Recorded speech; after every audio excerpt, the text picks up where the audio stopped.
Bonjour, bienvenue dans votre magazine de l'innovation. Alors aujourd'hui au programme évidemment de nouvelles découvertes et réflexions autour du numérique. Que pensez-vous par exemple de cette question? Comment faciliter l'accueil des jeunes femmes dans les métiers scientifiques et techniques? Alors l'interrogation peut surprendre en 2020 et pourtant j'ai découvert qu'une start-up avait édité un guide sur le sujet. On en parle avec Clara van der Helst. Dans quelques instants, ce sera son interview. Ensuite, au cœur de cette émission, nous débattrons du rôle des fonds dans le soutien à l'écosystème tech français. Et puis, nous retrouverons évidemment notre rendez-vous avec l'alerte cyber, comme tous les jeudis, avant de découvrir une innovation qui pourrait modifier nos gestes sanitaires pour demain. Alors d'abord, place à l'interview. Bonjour Clara van der Helst. Vous représentez ici la start-up sociale MyFuture qui accompagne les entreprises dans leurs actions en faveur de l'inclusion des jeunes, notamment ceux qui n'ont pas de réseau. Et avec l'association Moi dans 10 ans, vous lancez là une initiative sur la mixité dans les métiers techniques et scientifiques. Un des objectifs, c'est de permettre à 3000 jeunes femmes chaque année de découvrir ces métiers. Alors comment est-ce que vous allez procéder pour cela ? Alors pour cela, déjà, on met à disposition on a un dispositif qui s'appelle Stage Découverte et qui permet à des jeunes de solliciter de façon totalement gratuite une immersion courte en entreprise. Donc comme ce qu'on peut retrouver dans le cadre du stage de troisième. Et on souhaite mettre un accent plus particulier sur l'opportunité pour les jeunes de trouver des offres de stage dans les secteurs techniques et scientifiques. En fait, depuis 1 an, on s'est lancé dans la promotion des métiers du numérique auprès des jeunes femmes, notamment avec le soutien de la Fondation Femmes at Numérique, pour permettre à 2000 jeunes femmes d'avoir accès à des offres de stage et de s'orienter dans les filières du numérique. Et c'est un dispositif qu'on étend à partir de novembre 2020 au secteur technique et scientifique. Donc là, vous misez les 3000 jeunes femmes. J'ai démarré ce sommaire en disant que j'étais un peu étonnée de voir qu'on avait besoin d'éditer un guide pour expliquer aux entreprises comment accueillir des jeunes femmes. Qu'est-ce qu'il y a de spécifique ? Alors, tout d'abord, on a fait ce guide parce qu'aujourd'hui, parmi les élèves qui se dirigent dans les filières scientifiques, il n'y a que 30% de jeunes femmes. Donc, on s'est aussi posé la question, pourquoi que 30% ? Donc, l'idée, c'est de revenir un petit peu au début et d'abord de faire découvrir, évidemment, ces métiers aux jeunes femmes. Et on s'est rendu compte qu'en entreprise, le climat n'était pas forcément inclusif et ne donnait pas forcément envie aux jeunes femmes. Qu'est-ce qui manque concrètement ? Alors déjà, il manque de femmes, donc évidemment, ça peut être compliqué de se projeter dans un secteur si on manque un petit peu de repères. Non pas qu'il faille qu'il y ait 100% de femmes, mais au moins une parité finalement. Donc l'idée, c'est de pouvoir en effet proposer des petites actions dans ce guide à mettre en place au quotidien, dans toute entreprise, pour favoriser la mixité, notamment... Je vois des exemples concrets. Alors, avoir un qu'est-ce qu'il y a langage, dans ce guide ? Alors d'abord, avoir un langage inclusif, pour faciliter l'accueil des jeunes femmes. C'est-à-dire employer le féminin ? On parle des collaborateurs et collaboratrices. Exactement. Et toujours un petit peu redonner la place des femmes, peut-être aussi avoir des rôles modèles dans l'entreprise, des femmes qui puissent un petit peu porter le sujet et puis prendre un petit peu sous leur aile, on va dire, des jeunes, que ce soit des jeunes femmes ou des jeunes hommes, dans la découverte. Vous disiez qu'il y avait des choses très basiques qui n'étaient pas faites aujourd'hui pour accueillir les jeunes femmes quand on préparait cette émission. Vous aviez quoi en tête ? Alors, dans les choses qui sont très basiques, simplement, évidemment, présenter les métiers du numérique, technique, scientifique, en incluant les femmes et notamment le rôle qu'elles ont pu avoir dans l'histoire. Aujourd'hui, notamment quand on est jeune, quand on pense technique, digital, scientifique, numérique, on ne pense pas forcément aux femmes et au rôle qu'elles ont pu avoir. Donc c'est déjà aussi ça, peut-être remettre la femme au cœur finalement de l'histoire de ces filières. Clara van der Helst, vous allez suivre notre émission de vendredi parce que j'accueille une historienne des réseaux et on parlera notamment de cela. Alors il y a aussi la question des collaborateurs et collaboratrices qu'il faut engager dans ce process d'accueil et d'égalité hommes-femmes dans l'entreprise. Est-ce qu'il y a des leviers qu'on peut utiliser ? Tout à fait. Alors déjà, pourquoi accueillir des jeunes en stage de façon générale ? C'est parce qu'évidemment, ça peut mettre en avant son entreprise, en règle générale, sa marque employeur, donc faciliter le recrutement.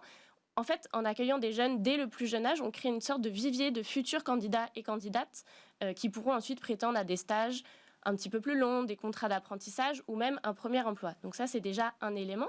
Évidemment, ça crée du lien dans l'entreprise, dans les équipes, ça facilite un petit peu la cohésion.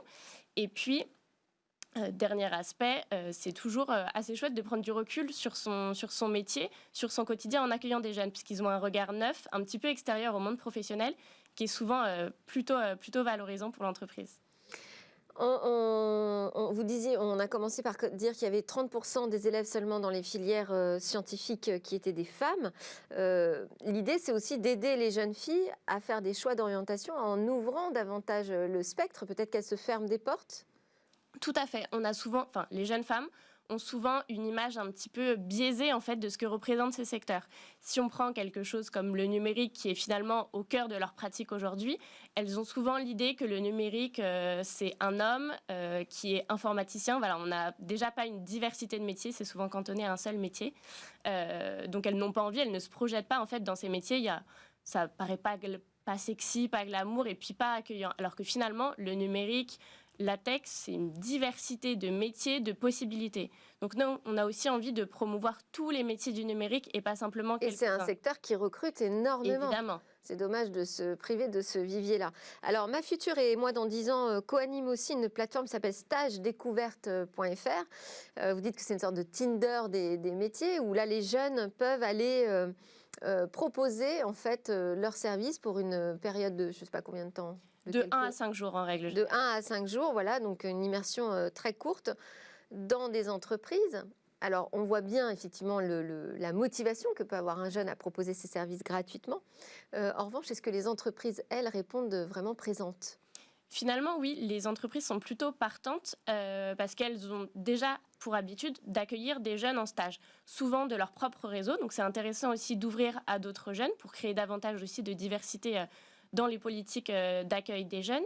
Et puis, comme je vous disais tout à l'heure, c'est hyper intéressant pour elles de mettre en lumière leur métier aussi et leurs collaborateurs et collaboratrices.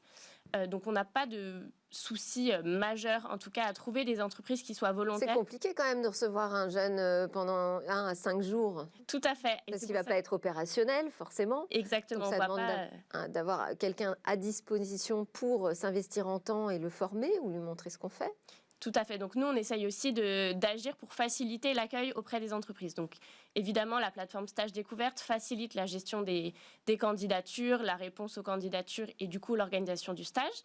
Et puis après, de façon pratique, on met aussi à disposition des entreprises ce qu'on appelle des guides d'accueil dans lesquels on peut retrouver en fait des idées d'activités, un planning type pour aider à l'organisation du stage. Au-delà de faire des photocopies. Exactement. Nous, l'idée, c'est que ce soit agréable pour le jeune, évidemment, pour faciliter ensuite son insertion potentiellement dans cette filière. Et puis pour les entreprises, ça doit être vraiment une expérience qui soit enrichissante pour les deux parties. Quel type d'activité on peut imaginer qui soit intéressante sur 5 jours ?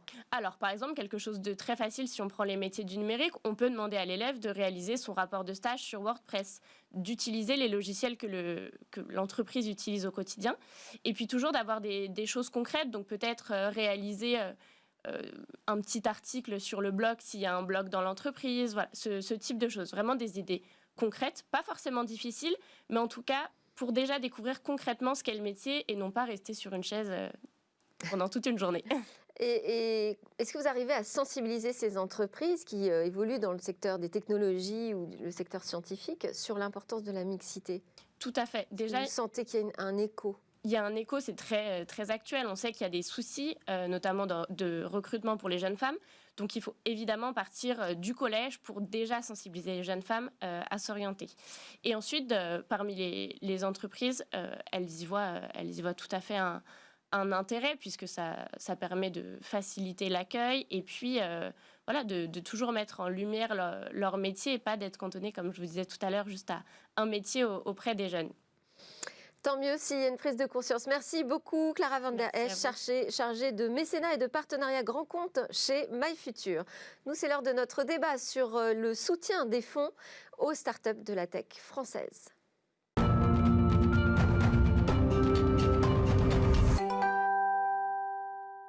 Quel rôle ont les fonds de soutien à l'écosystème tech et numérique français ? Est-ce qu'ils le jouent correctement, ce rôle ? Alors, on va en débattre avec Jean-Pierre Valency, associé Capital Markets Advisory chez KPMG France, qui a récemment publié son baromètre 2020, mettant en lumière les futurs champions français de la tech. Et nous aurons également en visio Frédéric Jousset, cofondateur de l'entreprise française WebHelp. Il est également président d'HEC Alumni, qui a lancé en début d'année un fonds d'investissement, HEC Ventures. Et également avec nous, Arnaud Chambriard, président fondateur de Neftis, qui est une plateforme de financement des PME innovantes. Alors Jean-Pierre Valency, je parlais de votre baromètre qui s'appelle le Top Tech Tomorrow. Vous affichez d'abord en introduction des convictions sur le succès des entreprises tech françaises. Qu'est-ce qui vous fait croire qu'on peut avoir déjà en notre sein, sur notre sol, des champions internationaux ?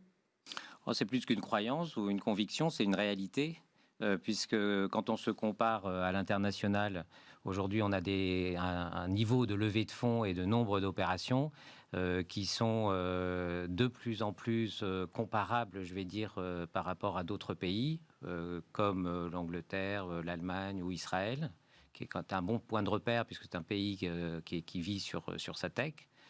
Entre 2017 et 2019, on est passé d'1,4 milliard de fonds levés à 4 milliards, et on est multiplié par 2 le nombre d'opérations, de 100 à 200.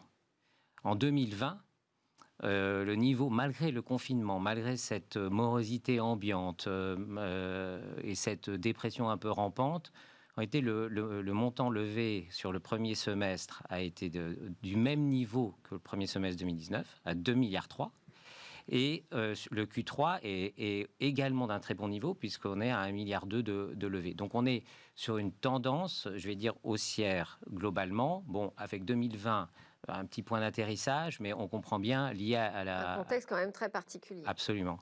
Alors, qui n'a pas empêché d'ailleurs HEC de créer son fonds. On va tout de suite donner la parole à Frédéric Jousset, président d'HEC Alumni et cofondateur de WebHelp. Bonjour Frédéric Jousset. Bonjour. Le fonds HEC Venture, je disais, il a été lancé en début d'année, mais vous avez déjà réalisé 2 investissements alors qu'on est en pleine crise Covid-19. Vous avez levé des fonds, c'est-à-dire que le contexte global, mondial, économique, aujourd'hui, n'empêche pas d'avancer.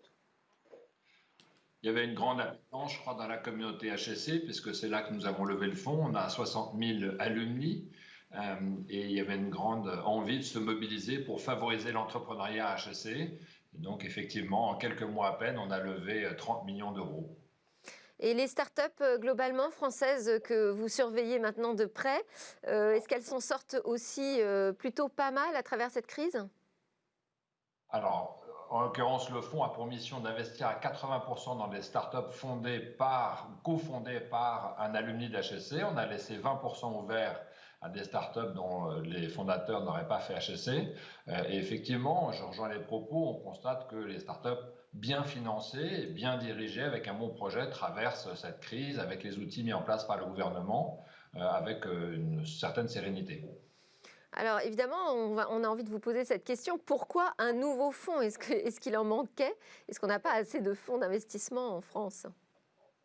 Alors ce fonds-là est une première en France et en Europe aussi. Je crois que Oxford a une tentative similaire. C'est aux États-Unis quelque chose qui est plus fréquent. C'est le premier fonds école. Alors la particularité du fonds HEC Alumni, elle est double. C'est d'apporter du capital à des alumni d'HEC, mais aussi d'être un fonds à impact, puisque le fonds va abonder sur sa performance. Le fonds est géré par une société qui s'appelle idinvest, qui est un peu une référence dans le venture en France, puisque c'est les plus gros, et le fonds va redonner 50% du caride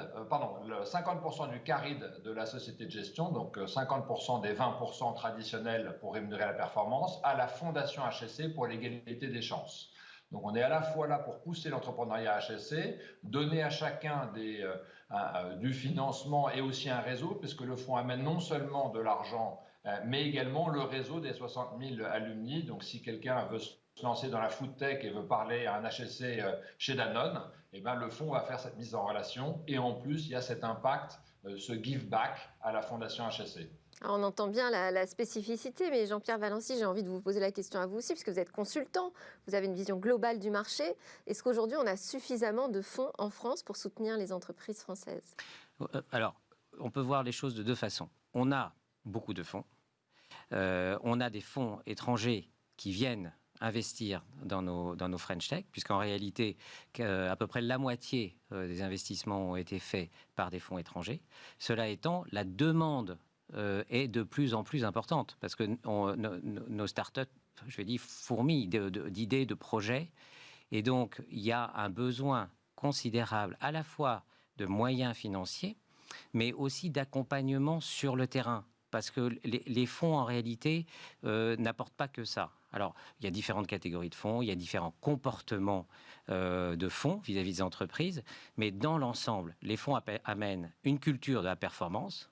Ça commence assez souvent via des due diligence, mais ensuite, dans la vie au quotidien avec les fonds, il faut mettre en place des KPIs, il faut faire un plan d'affaires ambitieux mais réaliste, il faut faire du reporting. Donc ça, c'est la culture de la performance, je vais dire, qui motive les chefs d'entreprise. Et je suis sûr que le fonds de HEC ira absolument dans cette direction, mais également ouvre des portes au plan commercial, ouvre des portes à l'international, met en relation et sont un vecteur de crédibilité et de visibilité très important vis-à-vis des talents. Et donc c'est un ensemble. On ne parle pas uniquement de moyens financiers, mais sur le terrain, c'est comment ces fonds-là apportent vraiment cette valeur aux startups. Et il y a Alors, est-ce qu'elles le font correctement? Parce que, justement, cet accompagnement, il est primordial, en fait. Est-ce qu'on accompagne dans la bonne direction nos startups françaises? Est-ce qu'on a les bons modèles aujourd'hui? D'autant plus avec la crise Covid-19 qui change. On n'arrête pas de parler de ce monde d'après qui fait qu'on doit voir les choses un peu différemment, peut-être retravailler les business models différemment. Est-ce qu'on est sur les mêmes tendances que ce qu'on voit aux États-Unis en matière d'accompagnement de nos startups? Est-ce qu'on est suffisamment exigeant ou est-ce qu'on est au contraire trop laxiste avec nos startups? Je ne pense pas qu'on soit trop laxiste, bien au contraire. Nos startups, en fait... Trop exigeant alors? On n'est pas trop exigeant non plus. Je pense que les startups aujourd'hui, françaises, agissent sur un marché domestique qui est petit. Donc en réalité, elles ont déjà la problématique de l'international très tôt. Oui. Comparativement aux startups chinoises ou aux startups américaines qui se développent d'abord beaucoup et deviennent très fortes, passent du statut de start-up à scale-up assez rapidement en attaquant uniquement le marché national. Nous, nos start-up, il faut qu'elles aillent à l'international très vite. Il faut qu'elles recrutent pour acquérir ce statut d'international et c'est très, très compliqué en réalité. En plus, les montants levés par la tech française restent quand même beaucoup plus modestes par rapport aux entreprises chinoises ou entreprises américaines. Donc en réalité, il faut qu'elles aient à la fois la culture de la performance, la culture de la gestion du cash et finalement de gérer avec beaucoup de pertinence leurs opérations. Oui, donc plus de défis à relever peut-être. Absolument. Alors on va se tourner vers Arnaud Chambriard qui est également en visio avec nous, président fondateur de Neftis. Bonjour Arnaud Chambriard. Bonjour. Alors vous avez franchi le cap des 500 millions d'euros apportés aux PME innovantes. Ça fait combien d'entreprises françaises soutenues par votre plateforme? Ça fait pas très loin de 600. D'accord. Sur à peu près 4 millions de PME en France? Il faut Alors pas vous réfléchir êtes sur les PME innovantes, oui, c'est vrai. C'est ça. Oui, ça réduit le... Voilà, il faut pas réfléchir par rapport à toutes les PME en France, mais les innovantes, on estime ça à peu près à 20 000 entreprises qui font de l'innovation en France. D'accord. Et quels sont les exemples d'entreprises que vous avez accompagnées? Alors nous, ce qui est intéressant, et merci beaucoup de m'avoir invité sur votre plateau, c'est que je ne représente pas ici un fonds d'investissement au sens classique qu'on l'entend, mais un fonds de prêt. Et c'est un fonds de prêt qui s'est spécialisé dans le prêt aux entreprises innovantes. Donc on voit bien que c'est un dispositif qui est un peu différent et complémentaire de ce qu'on connaît généralement, où le financement se fait soit via le capital investissement, soit par les banques lorsque l'entreprise a accès au crédit bancaire, soit encore par des dispositifs de financement public. Nous, on intervient sous forme de prêt, c'est ça qui est tout à fait innovant dans notre approche. Mais si vous voulez bien, je voulais réagir aux premiers propos que j'ai entendus, puisqu'on parle ici de tech. Je crois qu'il est important de rappeler qu'on parle de R&D, et la R&D, ce n'est pas qu'un problème de secteur privé, et ce n'est pas qu'un problème de financement privé. La R&D, c'est un tout, c'est aussi bien des financements publics que des financements privés, et c'est aussi bien de la recherche publique que de la recherche privée. Et là, je crois qu'il faut à la fois qu'on se réjouisse et qu'on s'inquiète sur la partie R&D publique. Se réjouir parce que récemment, vous avez tous dû voir que nous avons eu la chance d'avoir un prix Nobel de chimie représentée par une femme. Alors en plus, ça fait le lien avec votre émission juste avant, Emmanuel Charpentier. Donc ça, c'est quand même une très grande joie. Ça n'arrive pas tous les jours, en tout cas sur notre sol. Mais moi, ce qui m'a inquiété, c'est quand Emmanuel Charpentier nous a expliqué pourquoi ce prix Nobel, elle l'obtenait alors qu'il était en Allemagne et pas en France. Parce que, d'après ses propos, elle n'aurait peut-être pas bénéficié des moyens en France dont elle a pu bénéficier autre part. Donc pourtant, aujourd'hui, on multiplie les dispositifs d'aide aux entreprises innovantes sur la R&D. Aujourd'hui, il y a des dispositifs très spécifiques, d'ailleurs, que vous mettez en avant vous-même. Oui, absolument. Nous, notre dispositif, c'est celui de faire des avances de trésorerie ou du préfinancement de crédit impôt recherche. Donc, on s'appuie bien sur un dispositif qui est clé, qui marche très bien en France, en tout cas pour les PME concernées, qui est une incitation fiscale à faire de la R&D. Et nous, on fait des avances de trésorerie sur cela. Et donc, vraiment, ça, c'est un dispositif fantastique qu'on nous envie partout dans le monde, vraiment. Mais l'innovation, ça reste une course mondiale. Et l'innovation démarre par de la recherche fondamentale. Et la recherche fondamentale, ce n'est pas les entreprises privées qui s'en occupent. C'est généralement la recherche publique. Alors maintenant, il commence à avoir sur notre sol ce qu'on appelle des deep tech. Donc, c'est des entreprises qui vont effectivement se lancer à l'assaut d'innovation de rupture. Mais une innovation de rupture, comme on le voit dans le mot, c'est forcément un aléa très fort, parce qu'on va y arriver, et sur un temps très long. Qui sont parfois du coup des contraintes qui correspondent mal aux moyens financiers alloués par le secteur privé, qui lui peut être plutôt court-termiste. Donc tout ça pour dire, c'est une course mondiale à l'innovation. Les moyens consacrés par les autres États sont de plus en plus gros. Nous sommes toujours, à en croire mes chiffres, 6e au niveau mondial en investissement en R&D public et privé, qui correspond plus ou moins à notre rang en termes de PIB, mais on stagne et on se fait rattraper très vite par des nouvelles puissances. Et ça, aujourd'hui, Jean-Pierre Valency, est-ce que les fonds sont sensibles à cette problématique dans le secteur tech de la R&D qui prend du temps, où là, on a des années parfois d'investissement qui ne sont pas rémunérés directement? Oui, alors ils le sont. Néanmoins, ils ont quand même leur mesure de performance, leur ROI, comme on dit. Mm-hmm. Et donc, il est vrai, comme le dit le président de Naftis, qu'il y a quand même une vision, je ne vais pas dire de court terme, mais de moyen long terme. Et puis, il y a différentes catégories de fonds. Il y a des fonds qui cherchent à sortir au bout de 3 ans, il y en a d'autres au bout de 5 ans.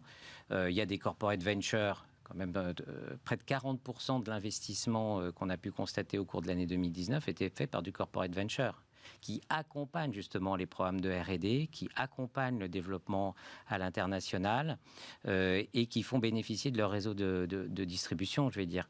Donc, globalement, je pense que les entreprises trouvent du répondant parmi les investisseurs avec différentes catégories. On a également des family office qui ont une vision beaucoup plus long terme. Le private equity et venture capital, c'est vrai qu'on reste quand même sur des durées relativement courte. Donc en fonction du stade où on en est, il faut savoir trouver le fonds qui est adapté. Est-ce que, parce que vous disiez à un moment, on a aussi beaucoup d'investisseurs étrangers, des fonds étrangers qui viennent investir en France. Est-ce qu'on n'a pas un problème à un moment, alors on n'est plus au tout début, là je parle plutôt après, oui, en late stage. Quand on cherche vraiment à se déployer de manière massive à l'international, on va chercher des grosses levées, là il faut se tourner vers les fonds étrangers. Ça reste vrai ? Ça reste vrai. Ça reste vrai. On voit que les Goldman, les CVC, les Temasek ou même les Tencent en corporate venture sont bien là pour apporter ces fonds de levée au-delà, je vais dire, de 100 millions, voire 200 millions d'euros. Et en fait, ce qui est intéressant quand même, c'est de voir qu'en 2017, notre top 5 n'atteignait pas unitairement 100 millions d'euros. En 2018, ça a commencé à tangenter. 2019 et 2020, même année non terminée, on a déjà 7 levées au-dessus des 100 millions d'euros. Donc moi, je dirais c'est un tout. On a un financement de l'écosystème de la tech au niveau start-up, scale-up, qui fonctionne quand même relativement bien. Et heureusement que l'écosystème du financement français est bien là aujourd'hui, parce que sans quoi nous ne serions nulle part et on se remettrait 10 ans en arrière. On n'était pas là du tout. Et ensuite, il y a des fonds qui prennent le relais, et fort heureusement. Parce que comme le dit le président de Neftis, en fait, la R&D, en fait, c'est un niveau de risque très important au départ. On ne sait pas si technologiquement on va potentiellement y arriver, et même commercialement. Et donc, il faut cet écosystème du venture. Il faut cet écosystème de financement de la R&D, et il faut public, et il faut cet écosystème de refinancement que Neftis met en place quelque part. Donc c'est un tout. Cela dit, pour passer de la jeune pousse à la scale-up et à la licorne, eh bien, il faut ces différentes natures de fonds. Alors c'est vrai qu'on aimerait bien avoir ces fonds hyper puissants avec des moyens financiers très importants qui financent notre French Tech. Alors Frédéric Jousset, je voudrais vous redonner la parole. Je sais que HSC Venture a obtenu un label gouvernemental, France Relance. Qu'est-ce que ça veut dire pour vous en termes d'engagement? Comment est-ce que vous pouvez être un acteur de cette relance économique? Comme dit Jean-Pierre Valency, parce que nous, on apporte à la fois, on apporte fondamentalement deux choses. On apporte ce capital et c'est un enjeu, il y a un enjeu très sociétal aussi, c'est que il y a une discrimination sociale, on le voit même dans les élèves d'HSC, entre ceux qui ont dans leur réseau personnel ce qu'on appelle le love money, donc ils peuvent chercher chez leurs friends and family, tout ça c'est beaucoup d'anglicisme, ce capital, ce seed, encore une fois, les 200, 300 premiers 1000 euros généralement du premier tour, et puis ceux qui sont arrivés à l'école par un parcours académique exemplaire, mais qui n'ont pas dans leur réseau ce soutien, et donc le fonds est là justement aussi pour rétablir une égalité des chances à la sortie de l'école ou plus tard dans la carrière. Et en ce faisant, on va financer des sociétés qui vont créer de l'emploi. On le voit déjà sur les deux premières, c'est déjà une centaine d'emplois créés en l'espace de 2 ans. Donc on s'inscrit complètement dans ce dynamisme économique que le gouvernement appelle de ses voeux. Et vous êtes sur l'amorçage. Est-ce que vous envisagez de travailler justement et de grossir et de permettre aux entreprises d'être suivies et d'accéder à des fonds plus importants? Alors, HSC Ventures est sur l'amorçage, mais HSC Ventures, rappelons-le, est géré par Idinvest, qui lui fait toute la gamme de la série A à la série D. Et c'est tout l'intérêt d'être financé par HSC Ventures, c'est que c'est un peu comme si vous rentriez à Louis-le-Grand en maternelle, si vous voulez. C'est-à-dire que Idinvest va pouvoir vous accompagner avec toute la série de fonds qu'il a à sa disposition tout au long du cycle de vie. Donc, vous allez avoir un seul point de contact. Alors, Jean-Pierre Valency, on parle des fonds, il faut aussi parler de la réalité sur le terrain. On sait que l'Europe attaque Amazon, enfin en tout cas, lance une enquête qui vise Amazon pour abus de position dominante. Est-ce qu'on a les armes suffisantes, nous, pour combattre des géants comme ça? Parce qu'on dit, OK, on y croit, il y a des fonds qui sont levés de manière plus importante, mais pour combattre des géants? Mais bien sûr qu'on y croit. On y croit parce que, en fait, nos techs sont, comme je disais, assez différentes en réalité par nature. D'abord, on a un écosystème de formation qui a considérablement évolué, qui génère des ingénieurs de haut niveau, qui génère des techniciens de haut niveau. Par ailleurs, même si on pourrait dire on est un peu en retard sur le scientifique de façon générale, on reste quand même très dynamique. Et donc, on a en notre sein, je vais dire, une French Tech capable de faire face à la concurrence mondiale.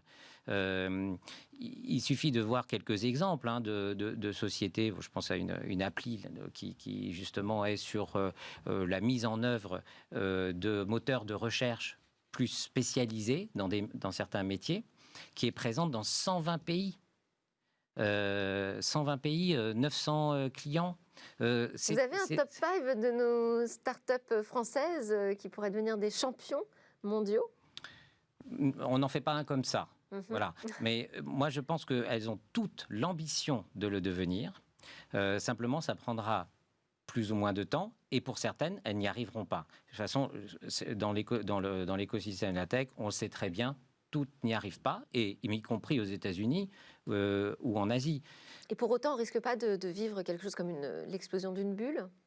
Alors, à mon sens, non. Pourquoi? Parce que les French Tech répondent aux aspirations du moment, aux aspirations qu'elles soient environnementales ou sociales. Elles répondent à des évolutions dans les modes de consommation, à des modalités de travail qui évoluent considérablement. Et quelque part, l'épisode Covid que nous vivons a été une forme de moment où ces French Tech ont pu démontrer leur capacité de réaction au plan business et leur capacité de contribution à la continuité de l'activité en France.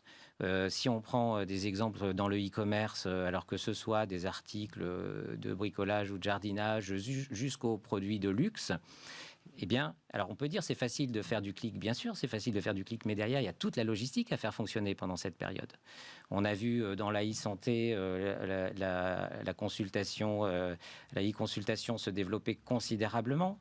On a vu aussi tout le chemin qui restait à faire dans certains secteurs. Alors, je voulais, avant de terminer ce débat, redonner la parole à Arnaud Chambriard de Neftis. Vous êtes en prise directe avec les PME innovantes. Est-ce qu'elles ont le sentiment d'être soutenues par les fonds d'investissement aujourd'hui ? Oui, je vais d'abord, si vous voulez bien, rebondir sur les propos de M. Valency pour confirmer que nous sommes en droit, même en devoir, d'être très optimistes pour nos PME innovantes françaises, parce que nous, on le voit sur le terrain, il y a un véritable bouillonnement d'innovation en France qui se passe parfois juste à côté de vous, dans votre quartier. C'est des petites sociétés qui sont implantées partout, absolument partout sur le territoire, et elles sont extraordinaires de persévérance, de résilience et d'innovation. Bon, donc ça, c'était le premier point. Le deuxième point, c'est que nous, on a la chance par notre métier, de voir, puisqu'on est un métier de prêt, encore une fois, et pas d'investissement, on est confronté à toutes les entreprises, qu'elles soient soutenues par un fonds d'investissement ou non.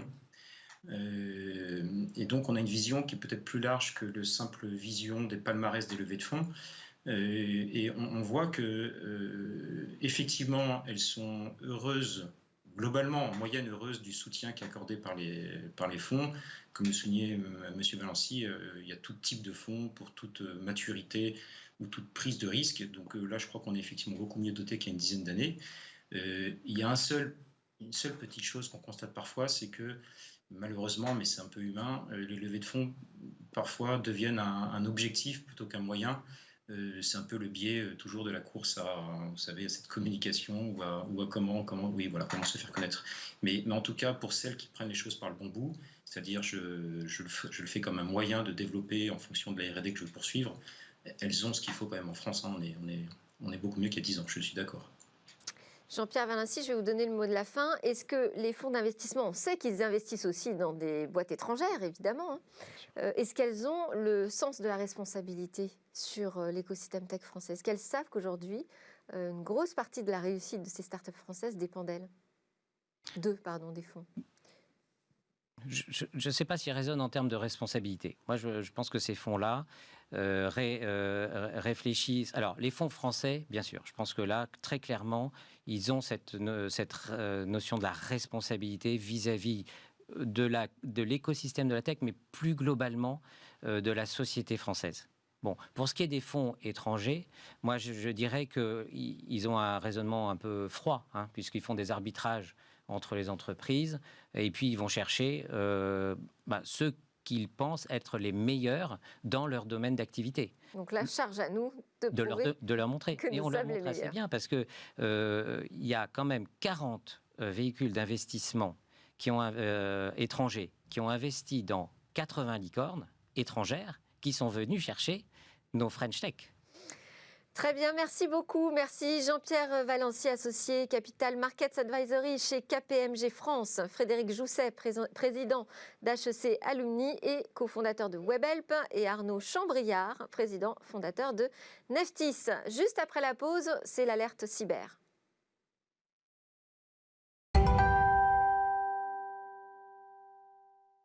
Nous sommes de retour pour la suite de Smart Tech et nous sommes connectés avec Damien Bancal, qui est directeur du pôle cyberintelligence chez HeadBrains, grand spécialiste de la cybersécurité et qui sonne régulièrement l'alerte cyber dans cette émission. Bonjour Damien. Bonjour. Alors, vous avez décidé de revenir dans votre chronique sur le mal cyber de l'année et plus globalement peut-être des années à venir, les ransomware, et plus particulièrement sur le business qu'ils représentent. Oui, c'est important, malheureusement, je dis très clairement malheureusement, de revenir sur ce business des ransomware, parce qu'on a vraiment affaire aujourd'hui à des gens qui ont réfléchi comme une entreprise à son marketing, à son image, à ses logos. Et c'est important d'y revenir parce qu'ils bougent, ils se rachètent, ils se vendent entre eux. Et comme on a pu le voir, on en a parlé pourtant il y a 15 jours de ces ransomware, mais en 15 jours de temps, eh bien, par exemple, le grand-père des ransomware, Maisy, a décidé de fermer. Oui, et voilà, ça marche comme ça chez eux. Ils ont fait plus de 300 victimes, ce qui n'est pas négligeable. Ils se sont attaqués un petit peu à tout ce qu'ils pouvaient et ils ont décidé, début novembre, de dire voilà, nous on arrête tout. Alors attention, ces gens-là, c'est un petit peu le principe du poker. Ils mentent tout le temps, perpétuellement. Ils ont annoncé donc qu'ils arrêtaient tout et ils ont annoncé surtout qu'ils reviendraient. Et donc leur mission de revenir, ce qui me fait moi craindre le pire, c'est qu'ils ne reviendront pas très certainement avec un grand sourire. Et Alors du est-ce coup, qu'on revenir sur sait, ces attaques, c'est super important. juste, est-ce qu'on sait, Damien, combien de groupes opèrent sur les ransomware aujourd'hui dans le monde? Très compliqué à savoir. Alors, moi, de mon côté, j'en connais une quarantaine. Le problème de ces groupes, de ces allez, influenceurs de la malveillance, c'est qu'ils recrutent énormément. C'est pour ça que leur petit business attire de plus en plus de monde. Il existe des forums, qu'ils soient publics ou non, sur les internets et dans le dark web, où ils recrutent et ils le disent très clairement. Voilà combien ça va vous rapporter, voilà le partage de l'argent, voilà ce qu'on recherche. Et il y a des petites annonces. Dans les petites annonces, on recherche tel profil, on est clairement sur le LinkedIn de l'emploi des pirates, hein. On recherche tel profil, tel type d'attaque, combien vous pouvez rapporter. Et ce qui est très fort, c'est qu'ils font en plus des tarifs. Par exemple, si vous êtes capable de rapporter 1 million de dollars par semaine, eh bien la transaction fera que vous gardez 70% de la somme et ces groupes comme Doppel, Sodonic, Copy, Maisy, eh bien garderont 30%. Oui, parce qu'on sait qu'en fait, ce ne sont pas un simple coup de filet ne suffit pas malheureusement, parce que ce ne sont pas juste des groupes de pirates, c'est en fait tout un écosystème. Ils recrutent comme une entreprise des prestataires pour mener à bien leurs attaques. Est-ce que leur stratégie de la malveillance, comme vous dites, est-ce qu'elle a évolué au fil des mois? Elle a évolué, oui, oui, très clairement, parce qu'au départ, souvenez-vous, si on reprend un petit peu de l'histoire de ces ransomware, on avait le chiffrement d'un disque dur, et puis l'entreprise devait payer si elle souhaitait récupérer son matériel. À lui seul, hein, pour le rappel, Maisy, c'est 328 victimes. Et cette évolution fait que plein de groupes se sont créés. Je vais prendre l'exemple de Egregor, on en parle beaucoup en ce moment, c'est plus de 105 victimes, Conti 143, et leur évolution font qu'ils ont des services après-vente, qu'ils ont des équipes techniques qui sont capables de vous répondre 24 heures sur 24. Imaginez, des pirates informatiques aujourd'hui mettent des services après-vente pour pouvoir eh bien, converser avec vous. Donc leur évolution, malheureusement, ne va pas dans le bon sens parce qu'ils font et ils fabriquent aussi des sites de vente aux enchères des données volées. Et le plus terrible, ils diffusent. Je vais prendre l'exemple de la société SPI, hein, qui a dernièrement été attaquée. Ils ont dû contacter l'intégralité de leurs employés pour avouer que ce ransomware s'était transformé en vol de données et puis surtout avec une distribution massive. Et alors, dans cet exemple, donc les données ont été diffusées sur les réseaux et à l'intérieur, vous avez découvert qu'il y avait même eu des virements, des transactions qui avaient été opérées. C'est tout à fait ça. C'est pour l'entreprise Marquise. Et d'ailleurs, je tiens à la remercier parce que le patron a décidé de parler. Et parler, très clairement, c'est sauver les autres. Alors, que s'est-il passé? Eh bien, un groupe de ransomware a attaqué les ordinateurs, a chiffré les fichiers, les a volés, bien sûr, malheureusement. Et donc, ils ont tenté de se faire payer ce chiffrement. L'entreprise n'a pas payé, elle avait ses backups, ses sauvegardes. Que font les pirates? Ils diffusent les données. Sauf que dans ce laps de temps, l'entreprise Marquise s'est retrouvée avec plus de 80 000 dollars US, donc aux alentours de 50-60 000 euros, ou eh bien transvasé sur un compte en banque à New York. Ce qui veut dire que dans le laps de temps où l'entreprise a été rançonnée, où les fichiers ont été volés, ils ont eu le temps de les analyser. Alors le problème, c'est soit c'est le groupe pirate qui l'a fait lui-même, ou alors tous ces petits pics assiettes qui vont profiter des données diffusées par les ransomware pour s'en servir.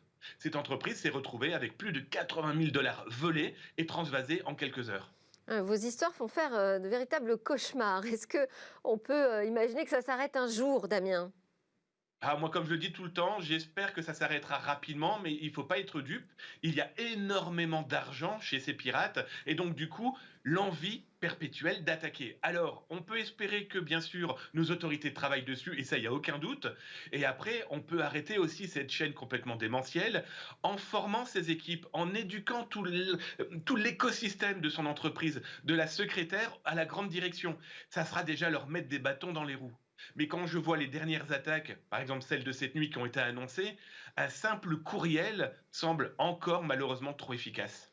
Oui, et même on a des cas de récidive, des entreprises qui se font piéger à répétition. Donc on voit qu'il y a un gros travail d'éducation à faire. Et moi, je retiens votre phrase, Damien. Parler, c'est sauver les autres. Donc communiquons sur ces cyberattaques. Merci beaucoup, Damien Bancal, directeur cyberintelligence chez HeadBrains, pour vos éclairages dans Smart Tech. Alors nous, avant de se quitter, on termine avec la découverte d'une innovation française de circonstance.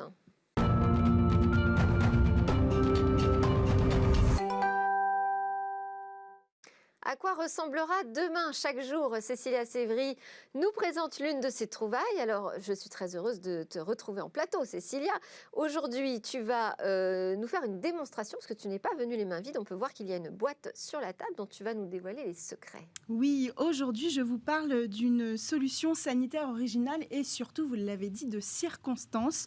Une boîte pour désinfecter facilement et rapidement nos masques. Alors, nos téléspectateurs ne le voient pas, mais comme tout le monde au bureau, je porte un masque que je viens de retirer, mais que ce soit un masque jetable ou un masque réutilisable, il n'y a pas encore de solution pour les désinfecter sur place au bureau, si par exemple on le fait tomber ou qu'on le touche avec les mains sales, évidemment. Alors pour répondre à ce besoin, Tezik, une entreprise, a eu l'idée de développer cette solution, une solution qui répond précisément à ce besoin. C'est cette boîte que vous voyez là et elle s'appelle Uvocare. Alors, démonstration, comment ça fonctionne? Alors voilà comment ça fonctionne. Vous ouvrez la boîte ici, l'idée à terme c'est de pouvoir l'ouvrir aussi avec le coude pour arrêter d'utiliser ses mains sales. Vous sortez le portant. J'ai déjà installé le masque jetable. Ça peut s'utiliser donc avec un masque jetable et réutilisable. Si c'est un masque jetable, ça marche que 5 fois. Si c'est un masque réutilisable, on peut le faire une centaine de fois et ça restera efficace. Donc là, on accroche les petits élastiques. Oui, c'est ça. On l'accroche sur les petits crochets qui sont juste là. Et l'idée aussi, c'est qu'on pourra accrocher n'importe quoi en fait sur ce portant, vous allez voir. On le remet là-dedans. On ferme. Et on appuie sur un bouton et là, pendant 3 minutes, la machine va clignoter et notre masque sera désinfecté de façon homogène. Ça s'acserve, on ne le jette pas simplement dedans, ça s'acserve les crochets. Et puis on peut y mettre n'importe quoi, on peut y mettre un téléphone, des clés et en 30 secondes, avec le bouton d'à côté, tout est désinfecté. Et tout est enfermé dans cette boîte Oui, exactement. Vous expliquez un peu comment ça marche à l'intérieur? En fait, à l'intérieur, la technologie qui est utilisée, ce sont les rayons UV. C'est-à-dire qu'à l'intérieur, vous allez le voir sur des images, il y a en fait des miroirs qui réfléchissent ces rayons UV. Et derrière ces miroirs, il y a des composants LED, des dizaines de petits composants de 5 mm à peu près qui vont diffuser ces rayons UV. La longueur d'onde, en fait, est prévue pour que ça n'impacte pas, si vous mettez votre téléphone, par exemple, la technologie de votre téléphone, donc c'est complètement sans risque pour les technologies, les cartes électroniques, etc. En revanche, on n'est pas obligé de porter des lunettes pour faire fonctionner la machine. Non. Parce que tout est bien fermé. Tout est bien fermé, exactement. C'est ça l'avantage aussi de cette technologie-là, c'est que c'est en boîtier étanche. Il y a d'autres technologies déjà qui utilisent les rayons UV, mais c'est des objets portatifs et donc il y a quand même un risque que l'homme soit en contact avec ça. Et ça, on ne le veut pas parce que si ça marche, ce rayonnement ultraviolet, c'est parce que ça casse les brins d'ADN et d'ARN, ce qui va donc inactiver, c'est le terme, les virus et les bactéries. On peut voir à l'intérieur? Oui, alors on peut voir à l'intérieur. Normalement, vous avez une petite image qui va vous le montrer. À l'intérieur, ça ressemble à ça. Alors, vous voyez sur l'image, en fait, c'est un miroir. Et je pense que vous allez pouvoir le voir à l'écran. Voilà, donc c'est en fait vraiment complètement un miroir à l'intérieur, comme ça, une petite boîte. D'accord. Voilà, exactement. Et ça, c'est fabriqué en France, Delphine. Très bien. Et derrière ces miroirs, donc il y a des composants voilà, LED, des petites lumières. Voilà, okay. c'est ce que je vous disais. Donc produit français, très produit bien. Mais français. ça, c'est votre spécialité de nous trouver des innovations oui, c'est françaises. vrai que cette semaine, on n'est passé que sur des innovations françaises. Ça vient d'Occitanie précisément. Et puis alors, je me suis entretenue avec le CIO de Tezik, Thomas Séchaud, qui m'a expliqué comment c'était né. Et comme tout le monde, en fait, comme les bonnes idées qui nous arrivent ces derniers mois, c'est à cause du premier confinement qu'est né tout ça, parce qu'en fait, l'entreprise était spécialisée dans le traitement de l'eau par l'UV. Et puis le confinement arrivant, ils ont eu l'idée de trouver une solution comme ça utile pour cette crise sanitaire. Ils ont développé très vite le produit et en juillet déjà les premières commandes étaient prêtes. Et donc voilà ce produit qui est arrivé chez nous. Merci beaucoup Cécilia Sévry. Moi je vous laisse quitter le plateau pour aller nous présenter dans quelques instants le Lab Startup. Merci à tous de nous avoir suivis. J'espère que vous aurez apprécié ces innovations, ces découvertes et puis ces questions sur le numérique.